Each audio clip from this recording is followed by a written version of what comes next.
শীতকাল মানেই বন্ধুরা হরেক রকম সবজি বাজারে গেলেই কত কত সবজি, আর সেই সবজি দিয়ে যদি এরকম একটা চচ্চড়ি করা যায় তাহলে কিন্তু তার স্বাদ হয় দারুণ।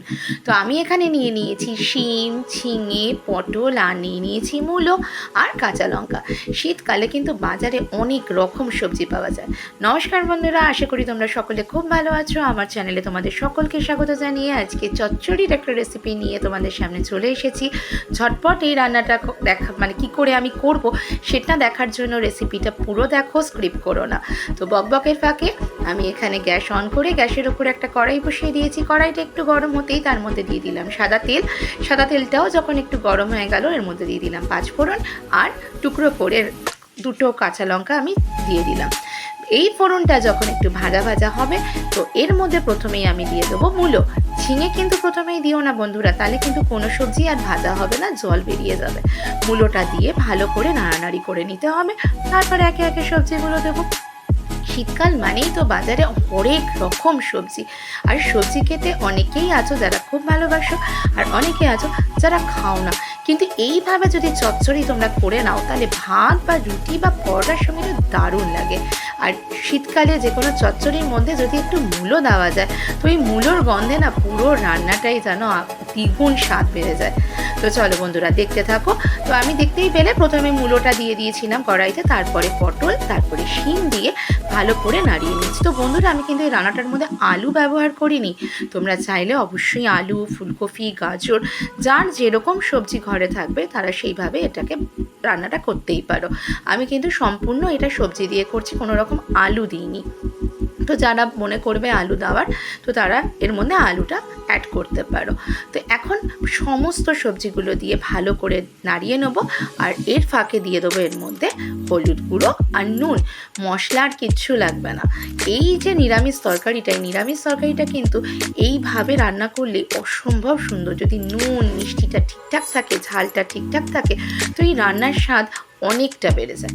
তো দেখতেই পাচ্ছ সমস্ত কিছু সবজির মধ্যে নাড়িয়ে নিয়েছি, তার মধ্যে হলুদ নুন দিয়ে দিয়েছি। এরপরে কেটে রাখা টুকরো করে রাখা টমেটো আমি দিয়ে দিলাম, আর তারপরে একটু নাড়ানোর পরে এর মধ্যে দেবো আমি ঝিঙেটা যদি প্রথমেই দিয়ে দিই না তাহলে এই সবজিগুলো আর ভাজা হবে না। তো দেখতে থাকো বন্ধুরা, স্ক্রিপ্ট করো না।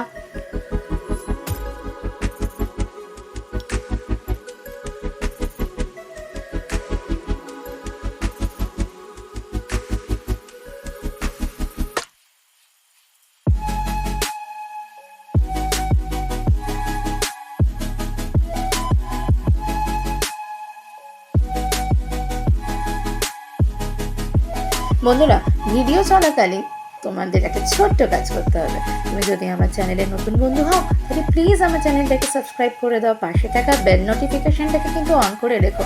তাহলে রোজের রোজ আমার যে কোনো সাধারণ রেসিপিগুলো যেগুলো আমি তোমাদের সামনে দিই সেগুলো তোমাদের কাছে সবার আগে চলে যাবে। আর তুমি যদি আমার সেই আগের বন্ধু হও তাহলে ছোট্ট একটা কাজ, একটা লাইক করো, একটা ছোট্ট কমেন্ট করো। তোমাদের একটা ছোট্ট লাইক, একটা ছোট্ট কমেন্ট আমাকে অনেক উৎসাহিত করে। বকবকের ফাঁকে দেখতেই পেলে তো আমি এটা ঢাকা দিয়ে রেখেছিলাম, আর কতটা জল বেরিয়ে গেছে। আমি কিন্তু বন্ধুরা কোনো রকম জল দিইনি, ওই ঝিঙের জলটাই বেরিয়েছে। আর তার মধ্যে আমি দিয়ে দিয়েছি 1 চামচ জিরের গুঁড়ো, ভাজা জিরের গুঁড়ো আমি দিয়ে দিয়েছি। দিয়ে আবার এই সমস্ত সবজিটা ভালো করে নাড়িয়ে নেবো। এই জিরের গুঁড়ো দেওয়ার পরে না একটা অসম্ভব সুন্দর গন্ধ বেরোয়। তারপরে আবার আমি চাপা দিয়ে দিচ্ছি। এই রান্নাটা তেল অল্প দিয়ে আমি করছি, তোমরা তেল বেশি দিয়ে করতে পারো, কিন্তু ঢাকা দিয়ে করো বন্ধুরা। ঢাকা দিয়ে করলে না সবজিগুলো মজে যায় খুব তাড়াতাড়ি। আর এই চচ্চড়ি, নিরামিষ তরকারি এগুলো যত মজে যায় তত কিন্তু স্বাদ বাড়ে বন্ধুরা। তো দেখো এখনও কিন্তু ভালো রকম জল রয়েছে, আমাকে কিন্তু জলটা একদম শুকিয়ে নিতে হবে। তো চলো দেখতে থাকো।